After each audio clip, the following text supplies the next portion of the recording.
నమస్తే, నేను Roja. Welcome to special debate. తెలంగాణలో రైతు పేరిట రాజకీయ రగడ నడుస్తోంది. అన్నదాతలకు ఎవరేం చేశారో చెప్పాలి అంటూ ఇటు కాంగ్రెస్ అటు బీఆర్ఎస్ లీడర్లు సవాళ్లు ప్రతి సవాళ్లు సంధిస్తున్నారు. దీంతో ఒక్కసారిగా నేతల మధ్య మాటలు తూటాలు పేలాయి. తక్షణమే వరంగల్ డిక్లరేషన్ అమలు చేయాలని డిమాండ్ చేశారు గులాబీ నేతలు. 10 ఏళ్లలో అన్నదాతలు అరిగోసపడ్డారని కాంగ్రెస్ నేతలు కౌంటర్ ఇచ్చారు. బస్తీమే సవాల్ అంటూ జరగాల్సిన చర్చ కాస్త రచ్చగా మారింది. ఆరోపణలు ప్రత్యారోపణలతోనే రాష్ట్ర రాజధాని హైదరాబాద్ హీటెక్కింది.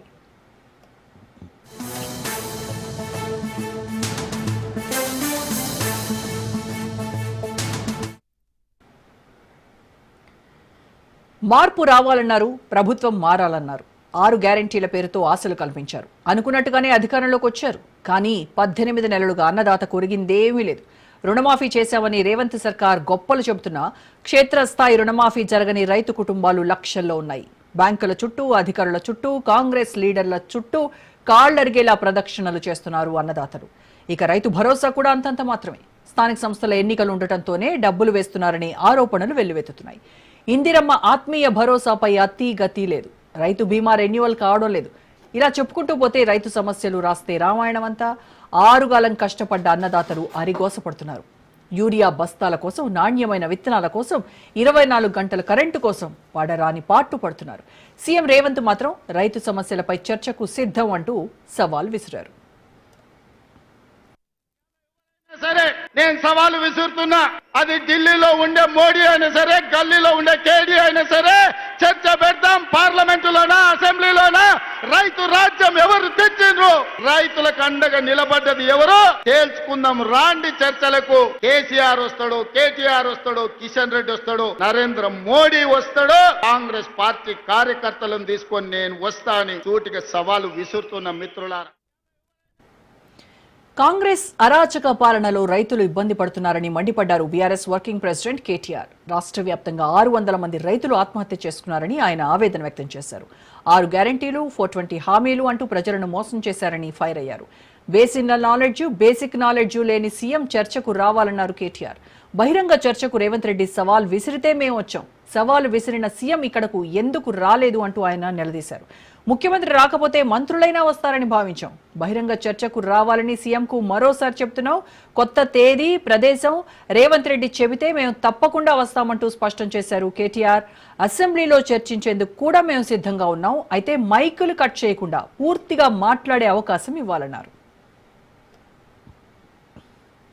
గత 18 నెలలుగా రాష్ట్రంలోని 70 లక్షల మంది రైతుల్ని, అట్లాగే కోట్లాది కుటుంబాల్ని నోటికొచ్చిన హామీ ఇచ్చి, నోటికొచ్చిన వాగ్దానం చేసి, మొత్తంగా 420 హామీలు, 6 గ్యారంటీలు, 100 రోజులు అని డైలాగులు కొట్టి, ఆఖరికి గ్యారంటీ కార్డులు ఇచ్చి, అఫిడవిట్లు రాసి, బాండ్ పేపర్ మీద రాసి మోసం చేసి గద్దెనెక్కి 18 నెలల తర్వాత కూడా ఒక్కటంటే ఒక్క హామీ నిలబెట్టుకోగా మీదికెళ్లి తెల్లారి లేస్తే రంకెలు, తెల్లారి లేస్తే అరుపులు, గావు కేకలు, బూతులు, ఇది తప్ప 18 నెలలుగా చేసిందేమి లేదు. కానీ బేసిక్ నాలెడ్జ్ లేని ముఖ్యమంత్రి అని తెలిసినా ముఖ్యమంత్రి ముచ్చట పడుతుంది కదా, దమ్ముంటే రండి చర్చకు అని ఖార్గే సాబ్ సాక్షిగా సవాల్ విసిరిండు కదా. కేసీఆర్ వస్తాడా, కేటీఆర్ వస్తాడా, ఎవరు వస్తారో రండి అని తొడగొట్టిండు కదా. వస్తాడేమో అనుకొని బేసిక్ నాలెడ్జ్ లేదు కాబట్టి ఓ 72 గంటల టైం తీసుకో, ప్రిపేర్ అయ్యి రా. కేటీఆర్ కు దమ్ముంటే ప్రెస్ క్లబ్ కాదు, అసెంబ్లీకి రావాలని కాంగ్రెస్ లీడర్లు కౌంటర్ ఇచ్చారు. ప్రజల సమస్యలపై ఎన్ని రోజులైనా అసెంబ్లీలో చర్చించడానికి తాము సిద్ధంగా ఉన్నామన్నారు.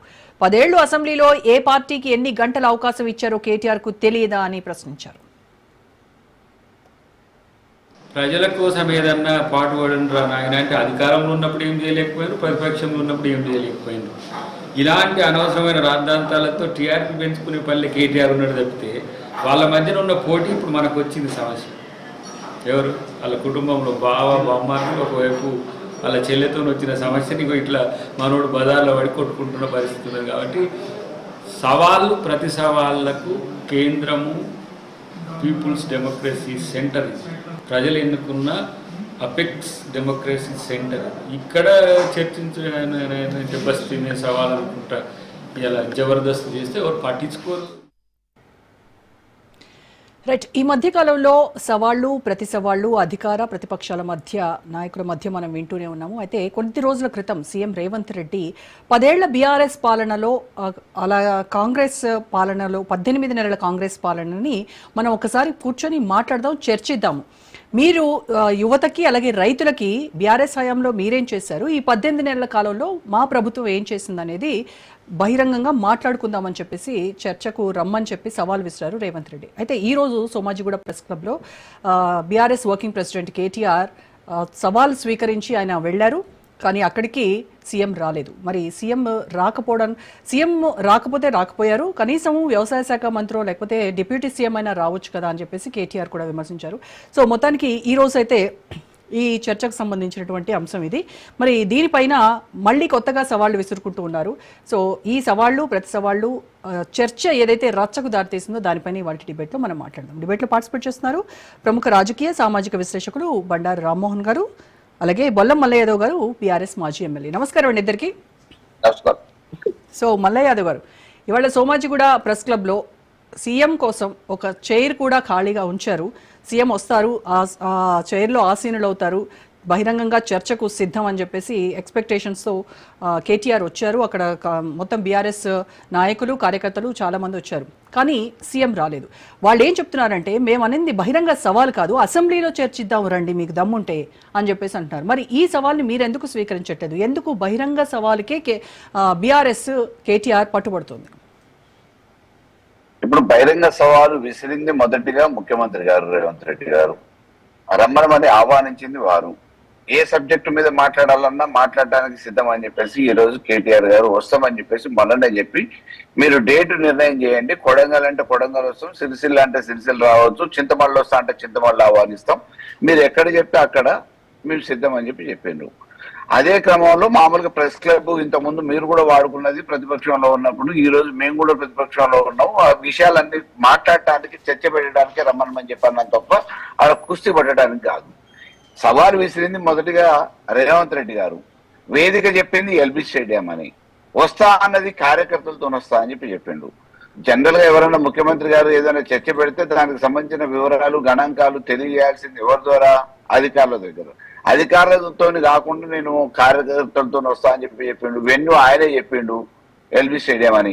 మరి అన్నమాట మీద నిలబడాలి కదా. ఒకవేళ వారు ఏదైనా అర్జెంట్ పని మీద ఉన్నా, లేకపోతే వారి స్థాయి సరిపోదు కేటీఆర్ గారికి సమాన స్థాయి అని చెప్పి అనుకున్నా, మరి వారు నమ్మిన పంట అనుకునేటోళ్ళు వాళ్ళ కేబినెట్ కి సంబంధిత శాఖ మంత్రులు ఎవరో ఒకళ్ళు అయితే తప్పకుండా ఆ సవాల్ని స్వీకరించి వాళ్ళ నామినీగా, ముఖ్యమంత్రి నామినీగా వచ్చి రిప్రజెంట్ చేయాల్సిన అవసరం ఉంది కదా. తప్పించుకున్నది ఎవరు? ఈ రోజు ఉన్న వాస్తవాన్ని వక్రీకరించే ప్రయత్నం వేదికల మీద చేస్తున్న రేవంత్ రెడ్డి గారు, కాంగ్రెస్ ప్రభుత్వం ఈ రోజు వాస్తవాల్ని చెప్పలేక తప్పించుకునే ప్రయత్నం చేస్తా ఉంది. అంటే సీఎం కి అధికారిక కార్యక్రమాలు ఉంటాయి కదా, దాంతోనే కదా ఆయన ఢిల్లీ వెళ్లారు, దాని గురించి మాట్లాడడానికే కదా. మరి వారు నామినీగా ఎవరైనా రావచ్చు కదా. అన్ని కార్యక్రమాలలో ముఖ్యమంత్రి స్థాయిలో ముఖ్యమంత్రి పోలేనప్పుడు ముఖ్యమంత్రి ప్రతినిధిగా సమావేశాలకు కానీ ఇతర ప్రతినిధులుగా వేరే సమావేశాలలో కూడా వారికి సంబంధించిన కేబినెట్ మంత్రులు కానీ వారి హోదావులు కానీ ఎవరైనా పోతారు. ఆ రకంగా వారు ఎవరైనా రిప్రజెంట్ చేయొచ్చు కదా, ఎవరైనా నామినేట్ చేసిపోయి మనొచ్చు కదా.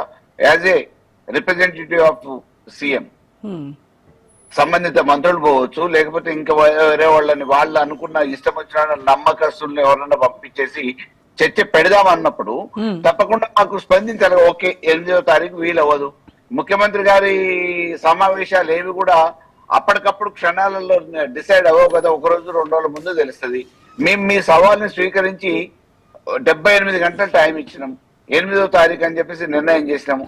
మీకు ఒకవేళ కుదరకపోతే నేను ఆ రోజు రాలేను, లేకపోతే పలానా డేట్ అని చెప్పేసి మీరే పెట్టొచ్చు కదా. వెన్యూ కూడా మీరే డిసైడ్ చేయొచ్చు కదా. 78 గంటలలో మామూలుగా మీరన్న ప్రెస్ క్లబ్ కాదు, ఇగో పలానా రోజు పలానా దగ్గరకు అని చెప్పేసి మీరు వెన్యూ పెడితే మేము రావడానికి సిద్ధం కదా. మీ గాంధీ భవన్ వేదికగా పెట్టినా కానీ మేము వచ్చి మాట్లాడడానికి సిద్ధం. కానీ మీరు ఎందుకు తప్పించుకుంటున్నారు? వాస్తవాల మీద అవగాహన లేదు, ప్రాజెక్టుల మీద అవగాహన లేదు. ఎంతసేపు కళ్ళబుల్లి కబుర్లతోని తప్పుదోవ పట్టించే ప్రయత్నం ఈ రోజు వేదికల మీద పార్టీ పరంగానో ప్రభుత్వ పరంగా చేస్తున్న మీకు దీని మీద గతంలో అసెంబ్లీలో సమావేశం పెడితే మీరు ప్రిపేర్ కాలేదన్నారు. నిన్న మొన్న బంకచర్ల గురించి మాట్లాడితే జర్నలిస్టులు అడిగితే నేను ప్రిపేర్ అయ్యి రాలేదని చెప్పేసి సంబంధిత శాఖ మంత్రి ఉత్తమ్ కుమార్ రెడ్డి బహిరంగంగా జర్నలిస్టు ముందే చెప్పిండు. మరి దేని మీద మీరు అవగాహన ఉంది, దేని మీద మీరు ప్రిపేర్ చేస్తున్నారు, ప్రిపేర్ అయిన దాని మీద ఏం చేస్తున్నారు? ఇవాళ వరకు ఏ ప్రాజెక్టు మీద ప్రిపేర్ అయ్యి మామూలుగా మాట్లాడి దానికి సంబంధించి కొనసాగింపుగా మీరు చర్యలు ఉన్నాయా, మీ యాక్షన్ ఉన్నదా? మీరు దేని గురించి అవగాహన లేదు.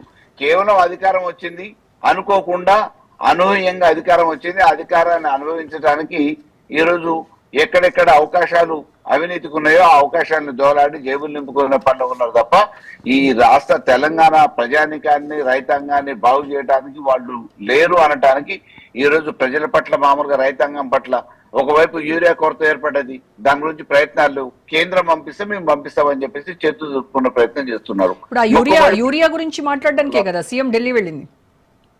యూరియా గురించి మాట్లాడటం అనేది ఎప్పుడండి? సీజన్ స్టార్ట్ కావడానికంటే ముందే మనకు రావాల్సిన దాన్ని అలాట్మెంట్ చేపించడానికి ఎంత శాంక్షన్ ఉంది, ఎంత సరిపోతుంది, వ్యవసాయం ఎంత అవుతుంది, రైతులకు ఎంత రిక్వైర్మెంట్ ఉంటుంది, దాన్ని సాధించడానికి కేంద్రం ఆల్రెడీ మనకి అలాట్మెంట్ ఇచ్చింది ఎంత, అదనంగా ఇంకెంత కావాలి, అదనంగా కావాల్సిన దాని గురించి ఏదో దురదృష్టవశాత్తు ప్రకృతి వైపరీత్యాల వల్ల ఈ రోజు జూలై అయినా కానీ సరైన వర్షాలు లేవు, అది వేరు, కాలం వెనుకపోతుంది. కానీ మీకు జూన్ లోనే కదా స్టార్ట్ అయ్యేది వ్యవసాయ సీజను.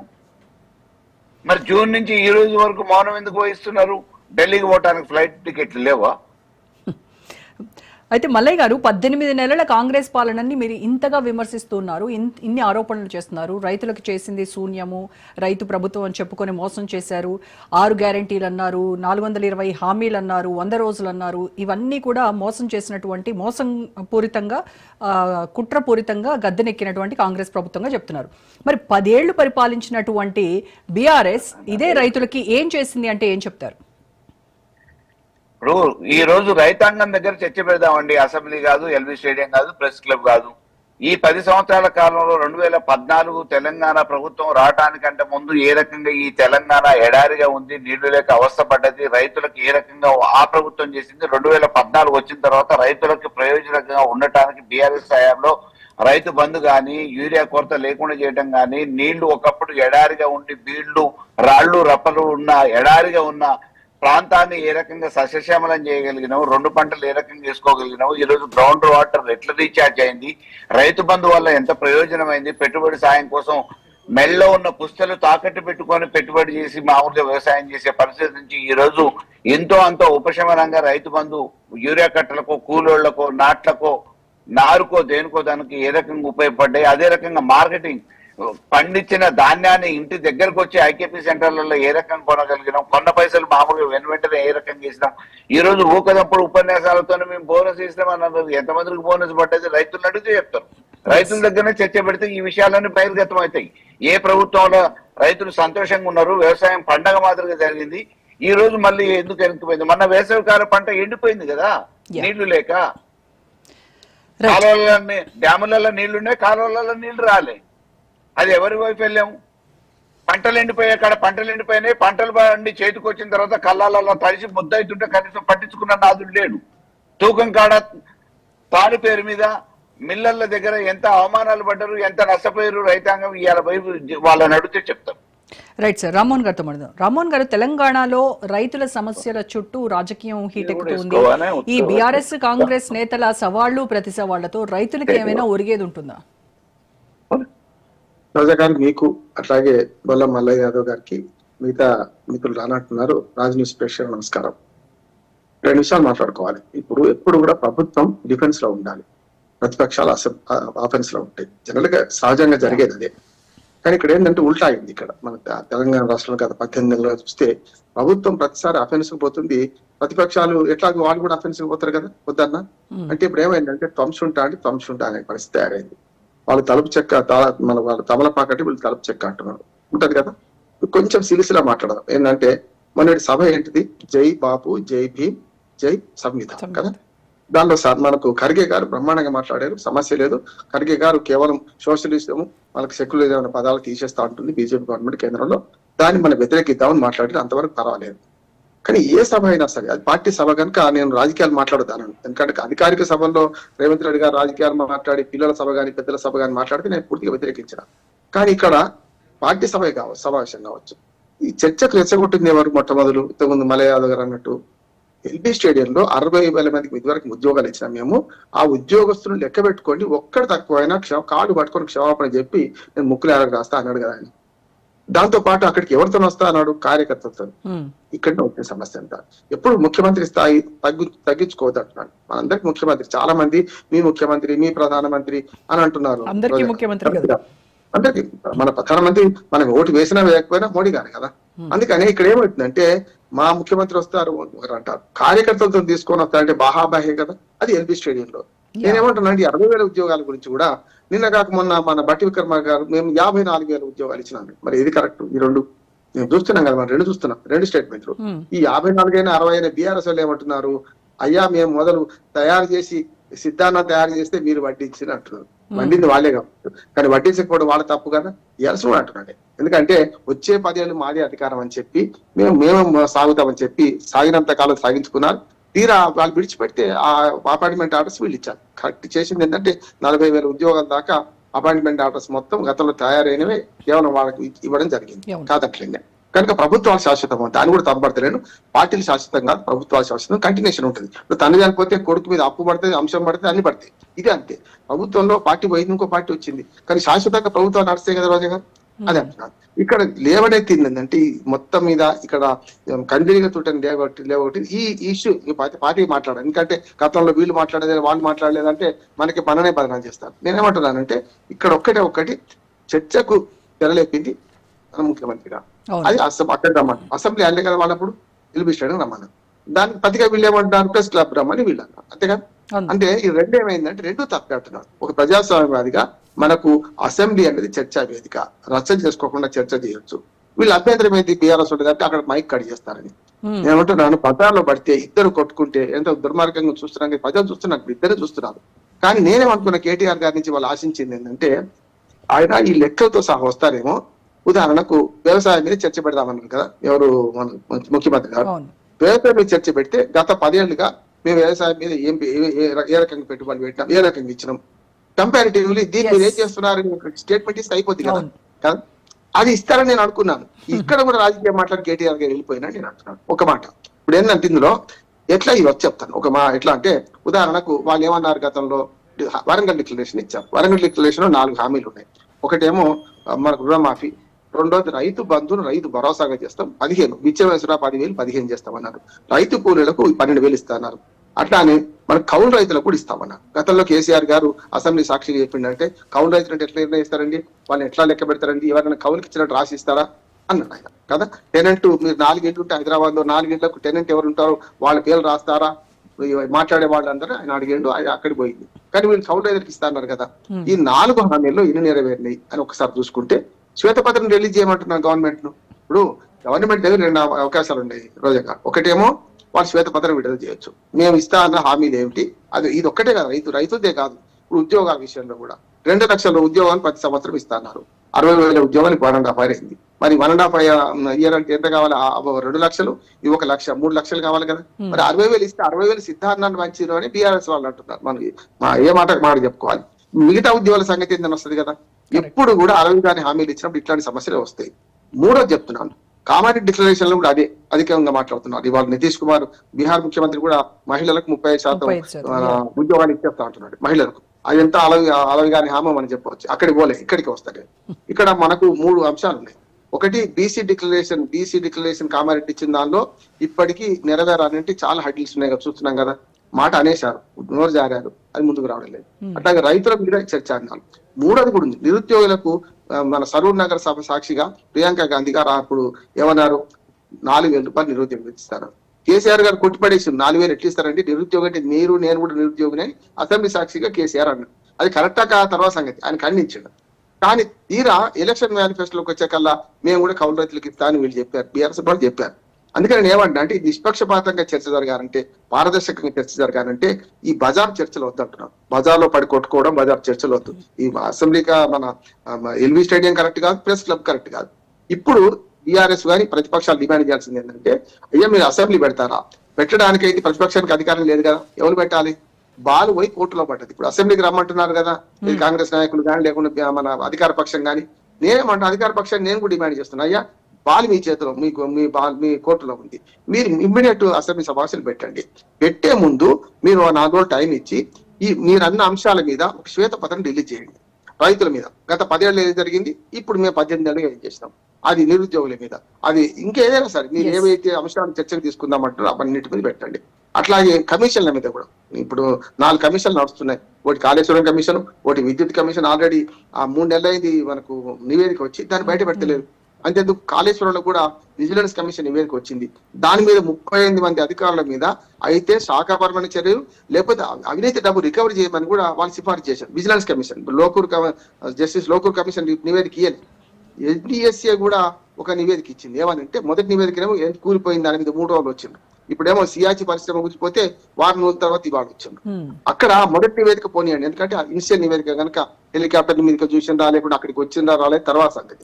మొన్నటి మనకు ఎన్డీఎస్ఏ నివేదిక ఏమన్నారంటే దీన్ని మీరు కుంగిన కుప్పిల్ల అట్లాగా ఉండగా నీళ్లు ఇవ్వడానికి అవకాశం ఉంది, సాధ్యాసాధ్యాలు పరిశీలించండి అని ఓ మాట అన్నారు కదా. దాన్ని పరిశీలిస్తలేరు. అందుకని టెలిఫోన్ ట్యాపింగ్ కేసు నడుస్తూనే ఉంది, గొర్రెలకు ముఖం పోయింది. నేను ఒక్కటే డిమాండ్ చేస్తున్నాను ప్రభుత్వాన్ని, వాళ్ళిద్దరు పంచాయతీ మనకు సంబంధం లేదు కానీ ఒకటేంటంటే మీరు రేపు అసెంబ్లీ సమావేశం పెట్టే హక్కు మీకున్నది. మీరు ప్రభుత్వంలో ఉన్నారు, అసెంబ్లీ సమావేశం పెట్టండి. వాళ్ళు రాకపోతే అడుగుదాం. ఇంకొక మాట చెప్పి ముగిస్తాను. కేసీఆర్ గారు కూడా అసెంబ్లీకి పోకపోవడం తప్పు అంటున్నాడు. స్పష్టంగా సమాధానం చెప్పాలి. చెప్పకపోతే ప్రజలు చూసుకుంటారు, కేసీఆర్ ఎందుకు రావాలి ప్రజలు చూసుకుంటారు. కానీ ఇప్పుడు అవకాశాలన్నీ కూడా కోర్టు బంతి ఎవరి కోర్టులో ఉందంటే ప్రభుత్వం కోర్టులో ఉన్నది. అదే పెట్టండి, పిలవండి, మొత్తం శ్వేతపత్రం అభివృద్ధి చేయండి.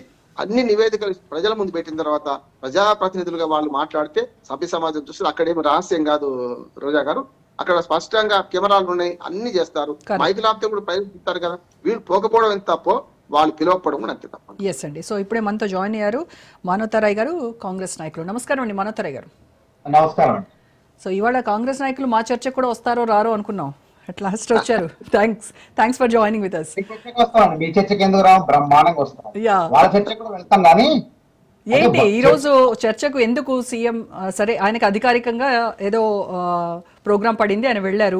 అట్లీస్ట్ ఆయన రిప్రజెంటేటివ్ గా ఎవరైనా ఒక డిప్యూటీ సీఎం అవ్వచ్చు, క్యాబినెట్ మినిస్టర్ అవ్వచ్చు, ఎవరైనా వెళ్ళి మీరే కదా చర్చకు రమ్మని పిలిచారు, మరి ఎందుకు మీరు అటెండ్ అవ్వలేదు? ఇప్పుడు ముఖ్యమంత్రులు కానివ్వండి, మంత్రులు కానివ్వండి, ఎమ్మెల్యేలు కానివ్వండి, చర్చలు ఎక్కడ జరపాలా? ముఖ్యమంత్రి గారు అసెంబ్లీలో జరుపుతారా అండి? ఆ చర్చ అర్థవంతంగా ఉంటుంది, ప్రజలకు వాస్తవాలు తెలుస్తాయి అని చెప్పి అక్కడికి రమ్మని. సరే, మాజీ ముఖ్యమంత్రి కేసీఆర్ గారిని ప్రధాన ప్రతిపక్ష నాయకుడితో పాటు మోడీ గారిని, కేటీఆర్ గారిని కూడా రమ్మని.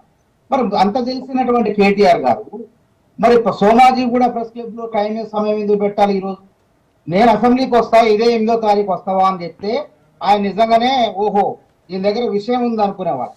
ఇక ఏమైంది, ఆడలేక పాత గద్దెలు అన్నట్టు, ఆడలేక మధ్యలో కూడా అన్నట్టుంది ఆయన కథ మొత్తం. రేవంత్ రెడ్డి గారు చర్చకు రమ్మంది అసెంబ్లీలో ప్రతిపక్ష నాయకుడు ఎప్పుడూ రావట్లేదు అసెంబ్లీకి. కాబట్టి అసలు మీరు రైతులకు మేలు చేశారా, మేలు చేసినవా? మీరు విద్యార్థుల నిరుద్యోగులకు మేలు చేశారా, మేలు చేసినవా? చర్చించాలంటే చట్టసభలు దేవాలయాలతో. కానీ ముందు మానవతారాయ్ గారు చట్టసభల్లోకి చెప్పలేదండి. ముందు ఎల్బీ స్టేడియంలో బహిరంగ సవాల్కి సిద్ధంగా ఉన్నారా, నేను కార్యకర్తలు తీసుకొని వస్తాము, మేము ఎన్ని వేల ఉద్యోగాలు ఇచ్చామో వాటిలో నేను చెప్పిన దానికి ఒక్క లెక్క తప్పితే నేను ముక్కు నేలకి రాస్తానని కూడా ఆయన సవాల్ చేశారు కదా. అవును, చట్టసభల్లో రమ్మనే, ఎక్కడ పడితే అక్కడ చర్చ కాదు. వీళ్ళు ప్రజాప్రతినిధులు కాబట్టి కొంచెం సోయి కూడా ఉండాలా. చర్చ అంటే ఆ రోడ్డు మీద పడితే సోమాజీ కూడా ప్రెస్ క్లబ్ లో ఏం జరుగుతాయని ప్రెస్ మీట్ జరుగుతుంది, చర్చలు జరుగుతాయా? చెప్పండి, అర్థం ఉండాలి కదా. సరే నేను సిద్ధం అసెంబ్లీకి రాని, ఈయన సవాల్ విసిరితే ఓ కేటీఆర్ దగ్గర విషయం ఉందిరా అనుకోవాలి. ఇప్పుడు ఏమైంది, ఆ విషయం కాస్త తుస్తుమన్నదని అర్థమైపోయింది. ఇది ఉత్తుత్తి సవాళ్ళే, ప్రతి సవాలుగా స్పందించడం అని చెప్పి అర్థమైంది. అయినా కానీ నువ్వు సవాలు విసిరేటప్పుడు స్పందిస్తున్నావు. నీది మా నాయన స్థాయి కాదు. ఏంటి అసలు స్థాయి లేనిది, ఎవరి స్థాయి ఏంది? ఆయన ముఖ్యమంత్రి, అసలు ఒక మాజీ మంత్రిగా పనిచేసిన ఆయన, బీఆర్ఎస్ వర్కింగ్ ప్రెసిడెంట్ గా పనిచేసిన వ్యక్తి ఆ విధంగా మాట్లాడొచ్చా? నువ్వు చర్చగా రాకపోతే రాపోయినావు. మా నాయన స్థాయి కాదంటే మరి స్థాయి ఎవరిది చెప్పండి? ఎవరి స్థాయి? మీ నాయన స్థాయి ఏంది అసలు? అంటే అసలు నీ స్థాయి అయినా రేవంత్ రెడ్డి అని అడుగుతాను. నువ్వు సాధారణ ఎమ్మెల్యే, నీ ఎవరితో చర్చకు పోవాలా? మా ఎమ్మెల్యేలు ఎవరైతే ఉన్నారో వాళ్ళతో చర్చకు సవాల్ చేయి, లేదా వాళ్ళకి ప్రెస్ సవాల్ చేయి. అంతేగాని ఒక రాష్ట్ర ముఖ్యమంత్రిని సవాల్ విసిరితే ప్రతి నాయకుడుగా, ప్రతిపక్ష నాయకుడుగా ఉన్న ఆయన కేసీఆర్ గారు స్పందించరు. కానీ ఆయన తరపున పానకంలో పుడకలేక వచ్చి ఆయన స్పందిస్తుంది. సరే స్పందించడం మేము కాదంటలేదు, నీ ప్రస్తావన కూడా ఉన్నది. కానీ నువ్వు మాజీ ముఖ్యమంత్రి కేసీఆర్ స్థాయి కాదు రేవంత్ రెడ్డి అంటూ ఇంతకన్నా దిగజాడు రాజకీయం ఉందా?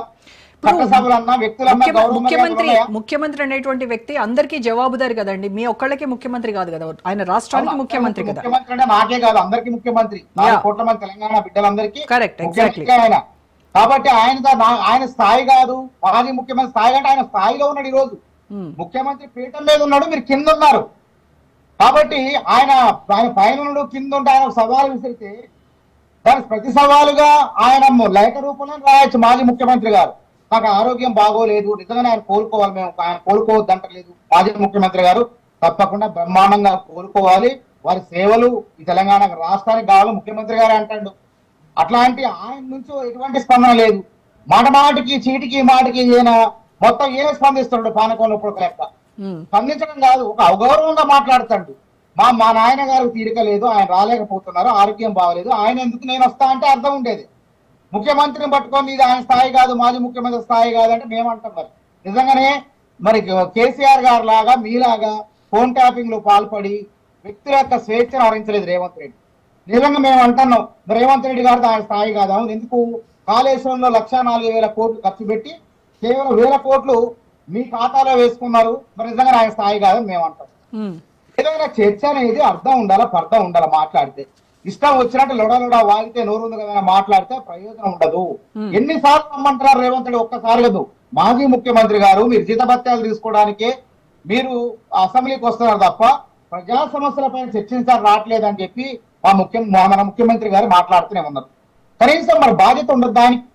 చట్టసభలు రావాలిగా, దేవాలయాలు అంటున్నాం మనం. చట్టసభలు 2 శాసన మండలి, శాసనసభ 2 కూడా దేవాలయాలతో సమానం మనకి. అక్కడ ప్రజా సమస్యలు మీరేం చేశారో మేమేం చేశారో చెప్పుకున్నామంటే ఏం లేదు. వాళ్ళు అది మేము చెప్తున్నాం, ₹1,00,000 రుణమాఫీని వాళ్ళు 10 ఏళ్లలో 4 దఫాలుగా అంచనాలుగా చేస్తే ₹1,00,000 రుణమాఫీ కాలేదండి, వడ్డీ మాఫీ లేదా మెత్తి మాఫీ అయింది అక్కడ. అదేందో చెప్తాం, మీరు చేశారా మేం చేశారో చెప్దాం అంటున్నాం. మేము 25,34,000 మంది రైతుల ఖాతాల్లో 2 లక్షల రుణమాఫీని 20,650 కోట్లు జమ చేసినాం. అయినా కానీ అరకొర మంది గ్రామాల్లో 1-2 మిగిలిపోతే వాళ్ళ స్వయంకృతాపరాధంగా వాళ్ళకు కూడా అవకాశం కల్పిస్తా అన్నాం. ఈ ఎక్కడ పోయిందని చెప్పండి, దీన్నే చర్చిద్దాం అన్నాం. ఇంతకు మించి ఏం లేదు. మీరేం చేశారు మేమేం చేశాం. మీరు దళిత బంధు అన్నారు, మీరు 80,000 కోట్లు ఖర్చు పెట్టారు.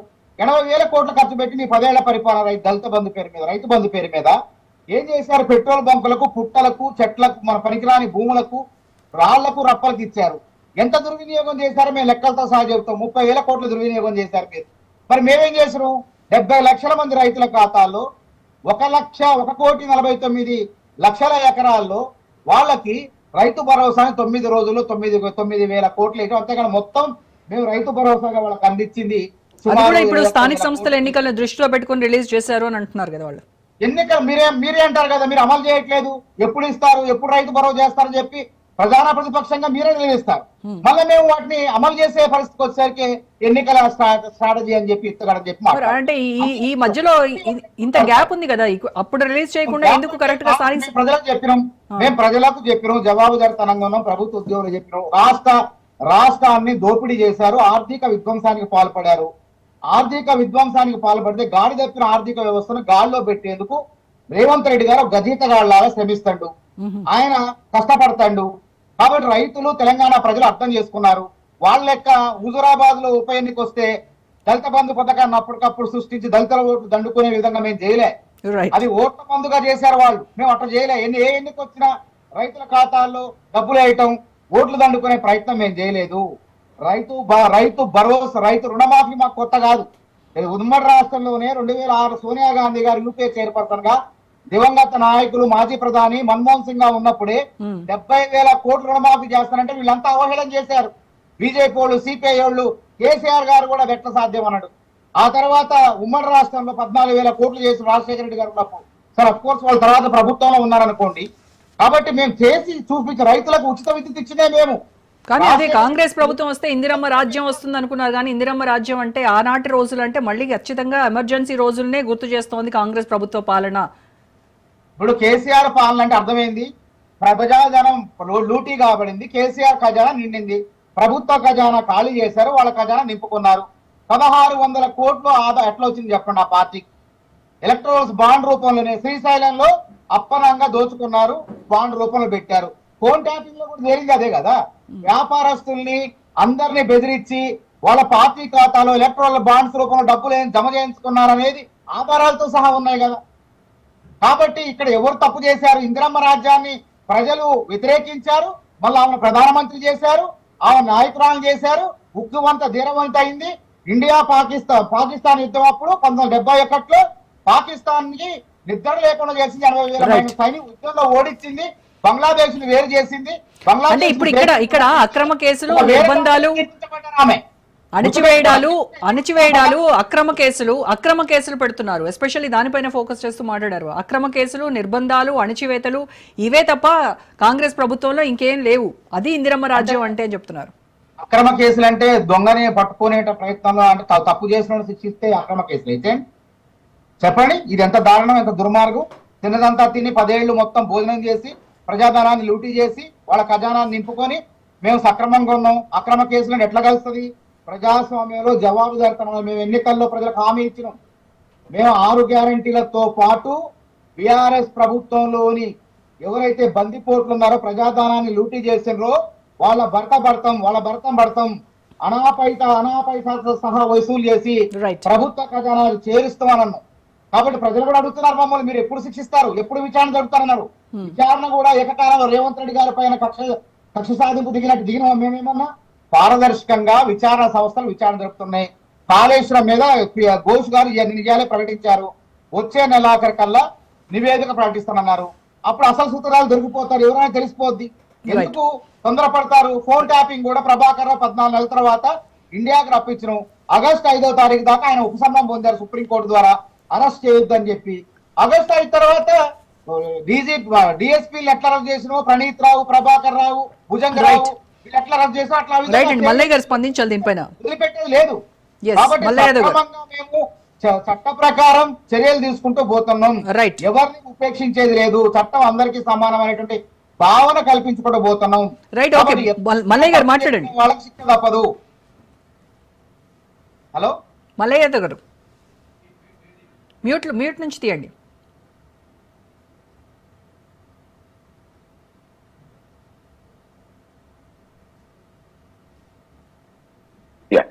చెప్పండి.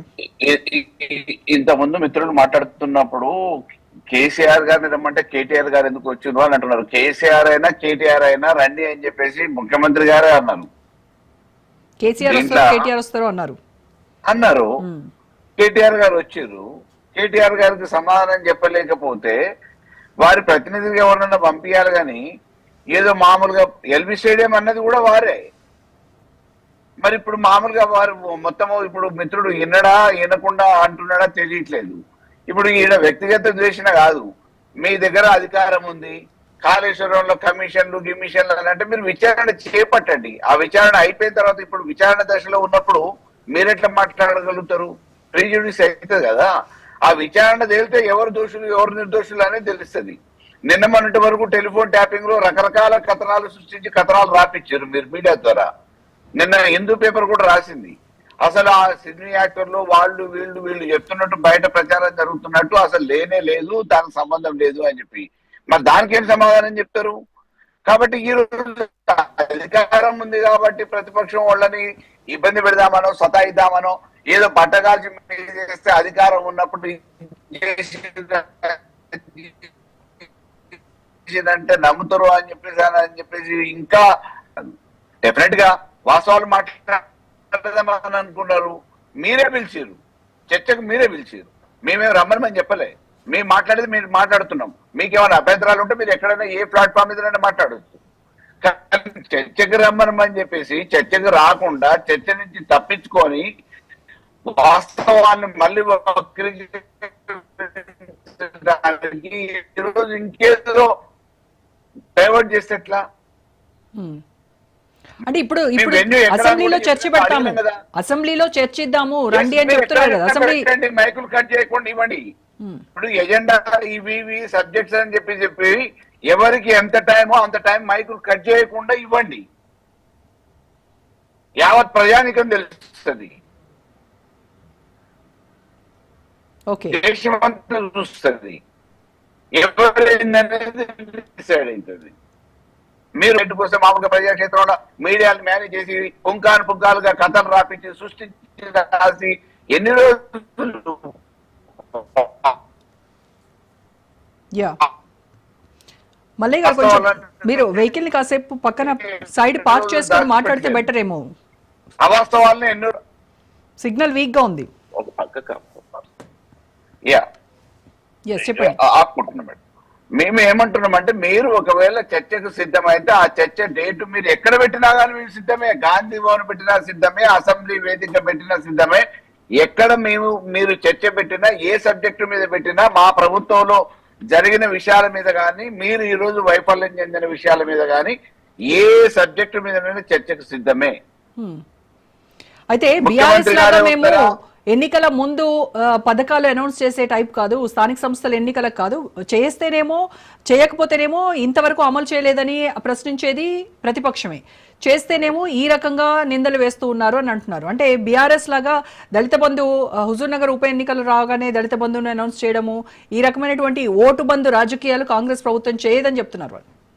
మరి ఈ రోజు మామూలుగా మేము అడిగేది మేము అనౌన్స్ చేసినవి మిమ్మల్ని చేయమని అనట్లే, మీరు అనౌన్స్ చేసినవి మీరు చేయమని అంటున్నాం. రైతు బంధు 3 దఫాలుగా, ఇది 4వ పంట, 3 దఫాలుగా ఎగ్గొట్టి 4వ పంటకి వేస్తున్నారు. 3 దఫాలుగా వేయాల్సిన రైతు బంధు ఎడిపోయింది. మీరే అన్నారు కదా 15,000 రూపాయలు ఎకరం చొప్పున ఇస్తామని చెప్పి 15,000 రూపాయలు ఎకరం చొప్పున ఇచ్చే ఆ 3 దఫాలుగా ఇవ్వాల్సిన రైతు పైసలు బకాయి పడ్డా ఎందుకు ఇవ్వట్లేదు? ఇవ్వాలి కదా. ఈ రోజు ఈసారి నుంచి వచ్చే 2 సంవత్సరాల నుంచి ఇస్తా అని చెప్పలేదుగా. ఎన్నికలైన వెనువెంటనే డిసెంబర్ 9వ తారీఖు నుంచి మీకు పైసలు టక్క పడతాయని చెప్పారు. మరి అలా ఎందుకు వేయలేదు మీరు? 3 దఫాలుగా 3 సార్లు వేయాల్సిన 3 కార్లకు వేయాల్సిన పైసలు ఇవాళ రైతుల అకౌంట్ లో పడకుండా ఎగ్గొట్టి 4వ పంటకి ఇప్పుడు వేస్తూ మేము 9,000 కోట్ల రూపాయలు వేసినామని చెప్పేసి గొప్పలు చెప్పుకుంటే అసలు ప్రభుత్వం దగ్గర ఖజానా అంతా ఖాళీ చేసి వెళ్ళిపోయింది కదా బీఆర్ఎస్. మీ సొంత ఖజానా నింపుకోవడానికి ఈ ప్రభుత్వ ఖజానాన్ని ఖాళీ చేసి వెళ్ళిపోతే రాష్ట్రాన్ని అస్తవ్యస్తంగా వదిలేసిన బీఆర్ఎస్ గాడిలో పెట్టడానికి రాష్ట్రాన్ని మాకు ఇన్ని రోజులు పట్టిందని చెప్తున్నారు వాళ్ళు. మీరేం విదేశాల నుంచి వచ్చిన పార్టీ కాదు. హామీ ఇచ్చేటప్పుడు ఆలోచించాలి కదా, ఈ రాష్ట్ర ఆర్థిక పరిస్థితి ఏందో తెలియదా? ప్రతిపక్షంలో ఉన్నారు కదా, మీకు సంబంధించిన మీ ప్రతిపక్షంలో పాత్ర పోషించిన నాయకులు ఉన్నారు కదా ఆ రోజు. మరి అసెంబ్లీ వేదిక బడ్జెట్ సమావేశాలు జరిగినాయి కదా, బడ్జెట్ లో ఏమైంది ఏంది రాష్ట్ర ఆర్థిక పరిస్థితి అని చెప్పి తెలుసు కదా. మరి ఆ రోజు హామీలు ఇచ్చినప్పుడు ఏ రకంగా ఇచ్చారు? మా దగ్గర పెద్ద శాస్త్రవేత్తలు ఉన్నారు, పెద్ద సాంకేతిక నిపుణులు ఉన్నారు, మేము చెప్పిన దాన్ని తూచా తప్పకుండా చేయగలుగుతాం అని చెప్పేసి అనేక సందర్భాలలో చెప్పారు కదా. చెప్పిన దాని ప్రకారం మామూలుగా ఈ రోజు హామీలు ఎందుకు నెరవేర్చట్లేదు? ఇదేదో 2 సంవత్సరాల తర్వాత మేము హామీలు నెరవేరుస్తామని చెప్పాలి. ఎలక్షన్ తెల్లారే మేము అధికారంలోకి రాబోతున్నాం, 2,500 మహిళలకు ఇస్తాం, 4,000 పెద్ద వాళ్ళకి చిన్న వాళ్ళకి ఇస్తాం, వృద్ధాప్య పింఛన్లు, రైతులకి టక్క 15,000 పడతాయి, 2 లక్షల రూపాయలు రుణమాఫీ అనంటది. మరి అన్న దాంట్లో ఇప్పుడు ఏం జరుగుతుంది? ఏమిచ్చిర్రు? ఇవ్వమని చెప్పి అడగటానికి ఒక ప్రతిపక్షంగా మేము ఎందుకు నిలదీయం? తప్పకుండా మిమ్మల్ని వెంటాడతాం, తప్పకుండా నిలదీస్తాం. మీరు తప్పించుకోవడానికి ఈ రోజు మీరు డైవర్ట్ చేయడానికి ఎదురుదాడి చేసే ప్రయత్నం చేస్తున్నారు.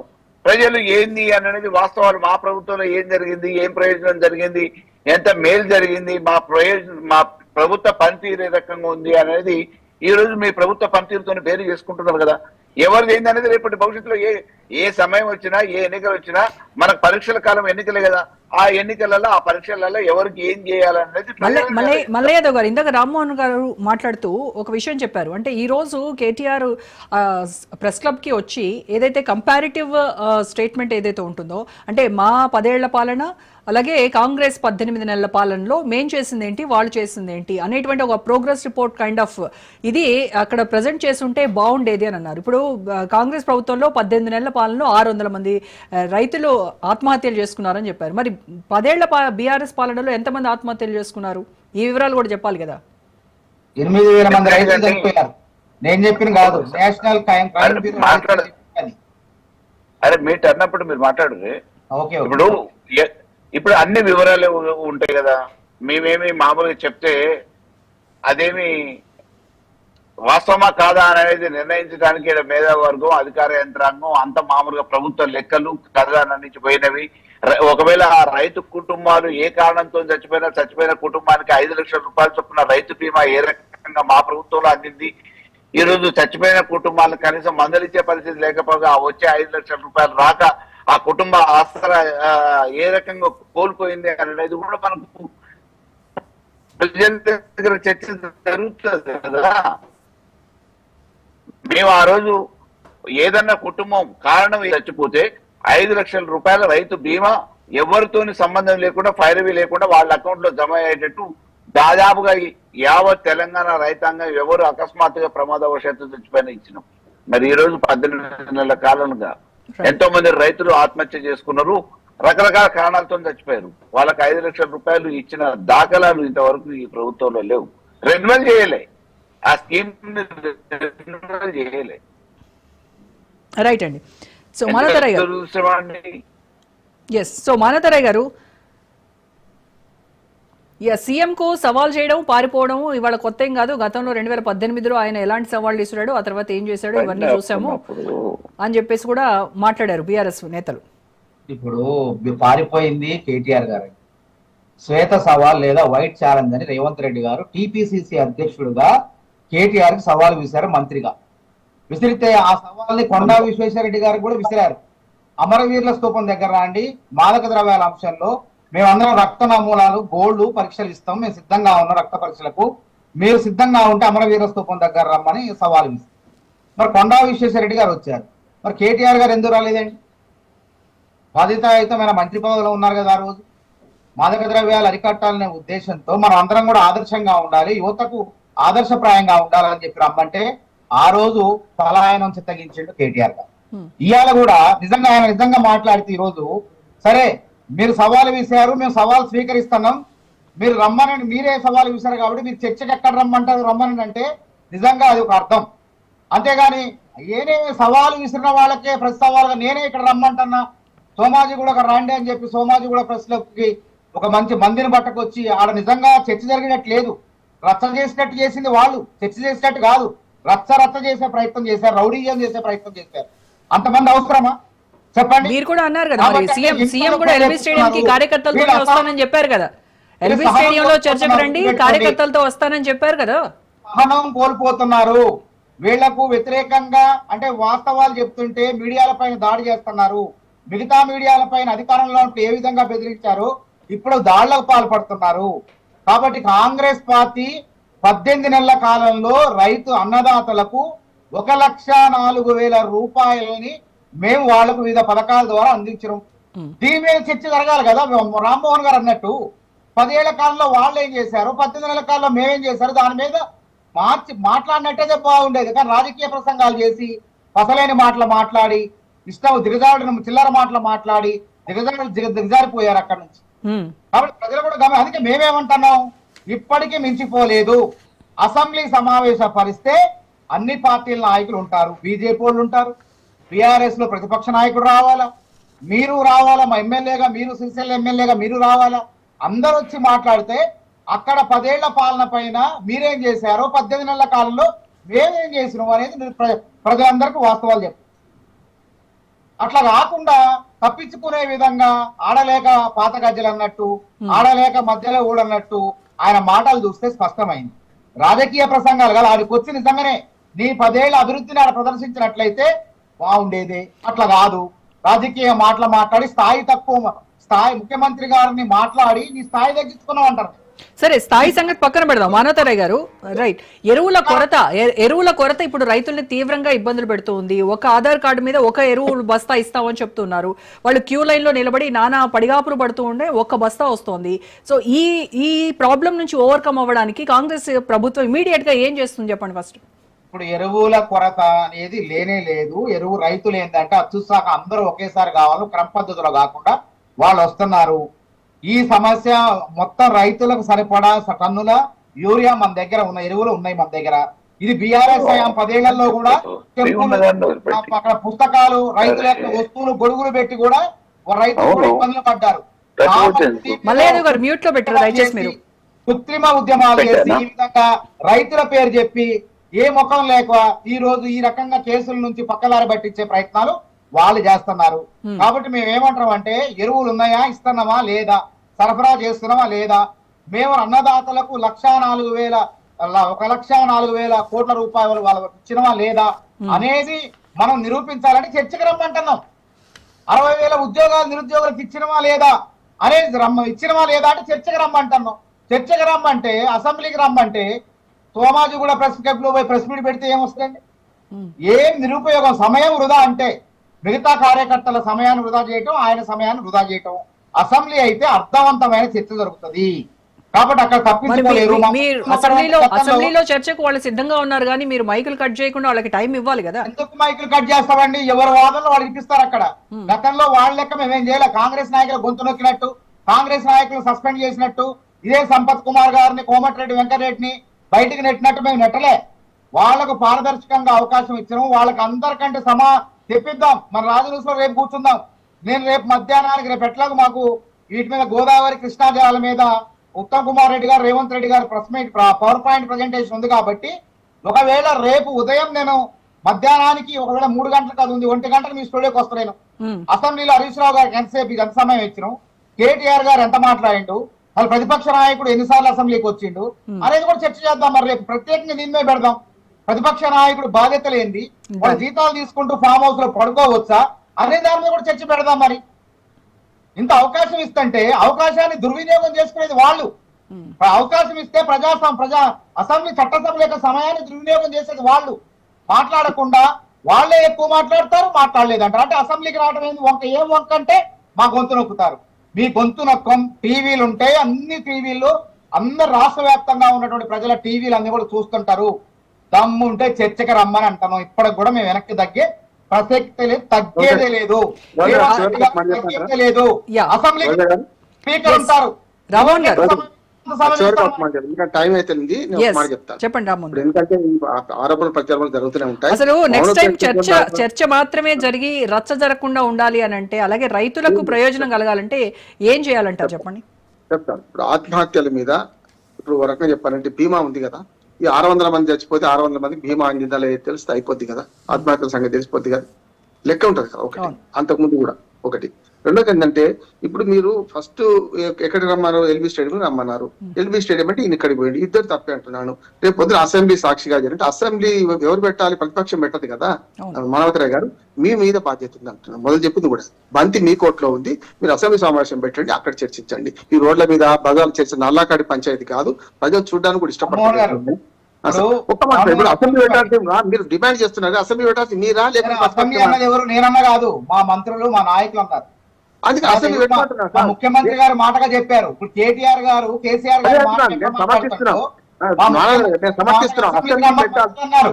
అదే నేను సమర్థిస్తున్నాను. అసెంబ్లీ పెట్టాల్సింది మీరా ప్రతిపక్షం అంటున్నాను నేను. అవును, మేము ఇప్పుడు మేము అదే అడుగుతున్నారు. రామ్మోహన్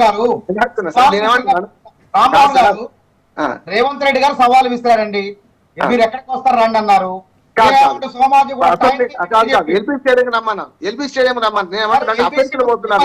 అడగాలి కదా సమయం. ముఖ్యమంత్రి గారు ఇప్పుడు ఈయన ప్రతిపక్షంలో ఉన్న ఎమ్మెల్యే, ముఖ్యమంత్రి గారికి ఢిల్లీలో పనులు అనేది మన రాష్ట్రాన్ని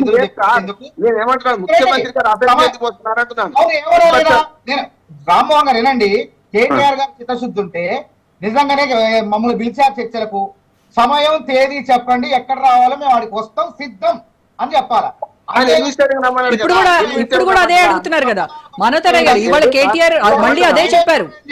ముఖ్యమంత్రి గారు ఆ సమయంలో బిజీగా ఉంటారు. ఒక్క నిమిషం మనోతరాయ్ గారు, ఆ సమయంలో తీరకుండా ఒక్క నిమిషం స్పీక్. మనోతరాయ్ గారు ప్లీజ్ దయచేసి ఒక్క నిమిషం. మీరు ఎల్బీ స్టేడియం రమ్మంటే వాళ్ళు ఈ రెండు తప్పే అంటున్నారు. ఎల్బీ స్టేడియం రమ్మని మీ తప్పే, వాళ్ళకడికి కూడా. నేనేమంటున్నానంటే అసెంబ్లీ పెట్టే బాధ్యత ప్రభుత్వంతా ప్రతిపక్షంతా. దాని సమాధానం చెప్తానండి. దాని సమాధానం ఏంటంటే,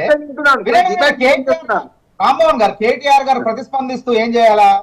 ఈయన సమయము, తేదీ, వేదిక చెప్పొద్దు.